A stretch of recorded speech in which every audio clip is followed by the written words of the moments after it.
தளபதி தானே உயிரே, தளபதி தானே ஓட்டு போடுவேன், தளபதிக்காக எங்கிருந்தே வந்திருக்கேன். அப்ப நான் பார்க்க தளபதி பார்த்து நான் ரொம்ப சந்தோஷமா இருக்கிறேன். நான் என் வாழ்நாள் எல்லாமே செல்லு மிஸ் ஆயிடுச்சு, எல்லாமே மிஸ் ஆயிடுச்சு. தளபதி பார்த்துட்டு நான் எனக்கு சந்தோஷமா இருக்கேன். என்ன பீலிங் ஒரே பீலிங். பச்சை குழந்தைய தூக்கிட்டு வர முடியல, பார்க்க முடியாம போயிட்டு இருக்கோம். அடங்கம்மால ஏண்டா நான் தன்னந்தனி ஆளு, நீ ஏளனமா பாரு, நான் கொஞ்சம் நகுந்தேனா பைத்தியக்கார பைலட் அந்த நாடு மக்களும் மாட்டிட்டு படுற பாடு. சரி லூசுனா இப்படி இருக்க கூடாது, எப்படி இருக்கணும் தெரியுமா? இப்படி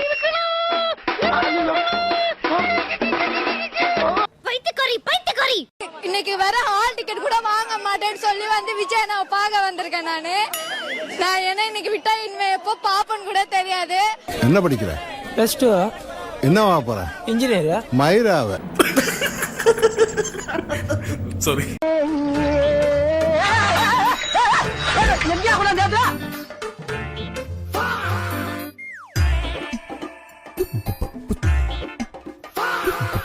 சாட்டூட்ல வந்து விட்டாம்பார் வளாவல கத்திய. அப்புறம் என்னாச்சு?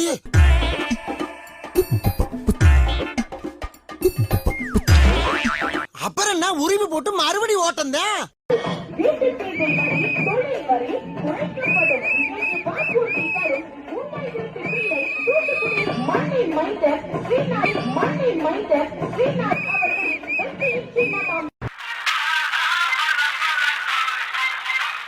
யோ கூட்டம் இல்லையா, ரோடு அனாதையா கிடக்கு.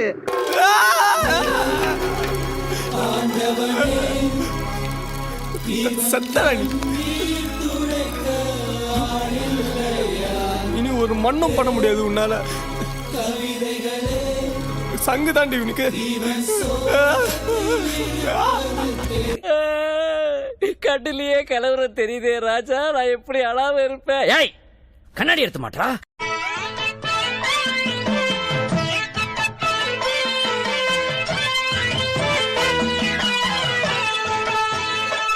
இப்ப எப்படி? பரவாயில்ல, தேடுவாங்க, போட்டு வா போ. எங்க சிரி, நீ சிரிக்காம இருக்கிறது ஊருக்கு நல்லது. ஏன்டா எப்ப பார்த்தாலும் எருமச்சாடிய மூஞ்சில அப்புறம் மாதிரியே தெரியுற? வாழ்க்கையில் நிம்மதியில் என்ன? உனக்கும் வாழ்க்கையில் நிம்மதி இல்லையா? அப்படி நடுத்தண்ணில போய் நில்லு, நிம்மதியான இடத்துக்கு போய் சேர்ந்துருவேன். என்னைக்கு ஒரு பெண் தனியாக நடுராத்திரியிலும் போராளோ அன்னைக்குதான் ஒரு உண்மையான சுதந்திரம்னு சொன்னவர் நமது தந்தை காந்தியடிகள். கரெக்டா சொன்னீங்க. இன்னைக்கு அது போல தமிழ்நாடு முழுக்க ஒரே ஒரு குற்றச்சாட்டு தான் அண்ணன் மேல இருக்கு. அதுவும் இந்த பெண்கள் கூட்டத்துல நான் சொல்றேன், எங்க பார்த்தாலும் பாலியல் வன்கொடுமை, போதை கலாச்சாரம் இருக்கு. இதை தவிர வேற என்ன சொல்ல முடியும்? வேற ஒண்ணும் சொல்ல முடியாது இந்த ஆட்சியின் மேல. காலங்காத்தால உனக்கு குறவழி வரைக்கும் சோத்த போட்டு வண்டியில ஏத்திட்டு வந்ததுக்கு உன்னால என்ன பண்ண முடியுமோ அதை பண்ணிட்டேன். தேங்க்யூ.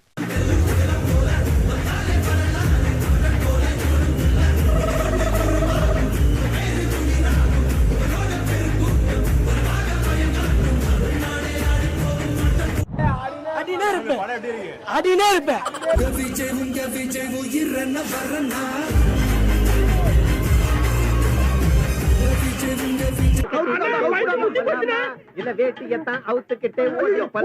தமிழ்நாடு சேவை உரிமை சட்டம், ரைட்ஸ் டு சர்வீஸ் ஆக்ட் நிறைவேற்றப்படும். என்னடா முட்டாத்தனமா பேசிக்கிட்டு இருக்க முட்டா பயல.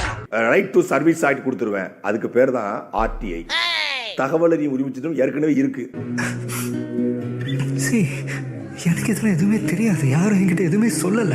10,000 சரிபார்க்கப்பட்ட கையொப்பங்களுடன் ஒரு மனு சமர்ப்பிக்கப்பட்டால் அதிகாரப்பூர்வ பதிலை அரசு அளிக்க வேண்டியது கட்டாயமாக்கப்படும். அப்ப தனிநபர் அனுப்புனா பதில் சொல்ல மாட்டேன், 10,000 பேர் அனுப்புனா தான் பதில் சொல்லுவீங்க. அந்த செயற்படுங்க. டேய் நீ படுவா பரதேசி, உன்னை மீட்ல வந்து மிதிக்கிறான். 5 லட்சம் கையொப்பங்கள் கொண்ட மனு எனில் அது குறித்து தமிழக சட்டமன்றத்தில் கட்டாயமாக விவாதம் நடத்தப்படும். 5 லட்சம் பேர் கையெழுத்து போட்டு கொடுத்தா எந்த சட்டமா இருந்தாலும் அரசு நிறைவேற்றி ஆகணுமா? 5 லட்சம் பேர் கையெழுத்து போட்டு கொடுத்து விவாகரத்து கேட்டால் மனைவிக்கு பாதி சொத்துக்களை கொடுக்க வேண்டும் அப்படின்னு கையெழுத்து போட்டு தர்றோம். 5 லட்சம் பேர் 10 வீட்டுல 5 வீட கொடுத்துருவீங்களா? 10 கார்ல 5 காரை 800 கோடியில 400 கோடியை கொடுத்துருவீங்களா? மாமா மாமா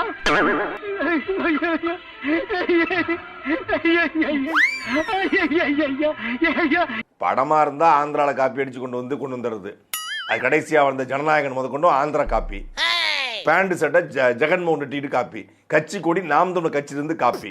இப்போ மக்களுடைய வாக்குறுதியும் நாம் தமிழர் கட்சியிலிருந்து காப்பியா? 20,000 சம்பளத்தை 30,000 உயர்த்தி கொடுப்பேன். காவலர்களின் அடிப்படை மாத ஊதியத்தை 18,200 ரூபாயிலிருந்து 25,000 ரூபாயாக நமது டிவிக்கு அரசு உயர்த்தும்.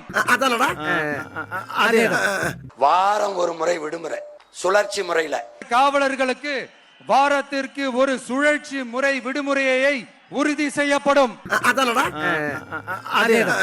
காவல்துறைக்கான மருத்துவ பிரிவு வர மருத்துவம் செய்து கொள்ள செல்ல தனித்தனியாக எல்லாம் கூட செய்து பண்ணி கொடுத்துறோம். காவலர் நல மருத்துவமனைகள் நமது டிவிக்கு அரசு நிறுவும்.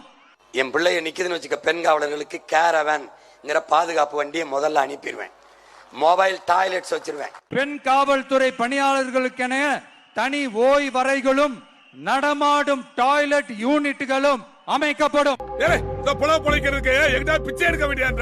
உன்னை பத்தி நான் கூட என்ன ரசிக்கிறேன். நீ சீப்பாளா இருந்திருக்க. ஆவேக்காக்கு கூட்டம் கொடுத்து பக்கா மாசு நாங்களா, அது பக்கா மாசுலாம் இல்ல, அது ஒரு பொடி மாசு. அப்படியா சொன்னா? இதை விட கேவலமா ஒன்று சொன்னா. எப்படி கூட்டத்தை கூட்டிருக்காங்கன்னா, நேத்தே நான் சொல்லியிருந்தேன், மதுரவாயில்ல need 200 boys for coming Saturday TVK nominee. அதுக்கு 300 ரூபாயா. Timing 9 AM to 12, just 2 hours. 9 to 12 அப்புறம் 2 hours ஆகும். 9 to 12 அப்புறம் 2 hours ஆகும். அட பாவி, ஆளை பார்த்தா பயங்கரமான ஆளா இருக்க. டம்மி பிசாக்கேடா. அதுவே தப்பு. 3 மணி நேரம், சரி 2 hours போட்டுருக்கான். Snacks, water bottle will provide. Interested boys TM or join the group immediately. No packed out. No packed out. Urgent requirement, need 50 boys for TVK election crowd. 300 spot pay, Priyani provider. Time 12 to 2 PM. Interested point DM with picture. Note timing important. அப்ப ரொம்ப முக்கியம் அது. போடா விஜய். ஐயோ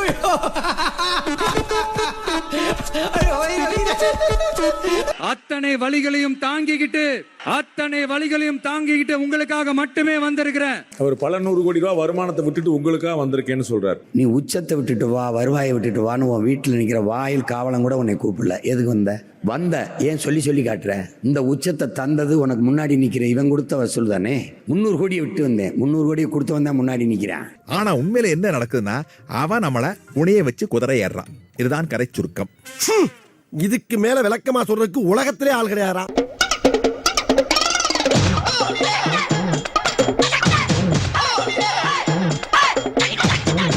நாங்கெல்லாம் ரொம்ப கேவலமானவங்க. எங்களுக்கு தேவை பதவி, பதவிக்கு தேவை ஓட்டு, ஓட்டுக்கு தேவை காசு. அந்த காசு கொடுத்தா நீ ஓட்டு போட போற.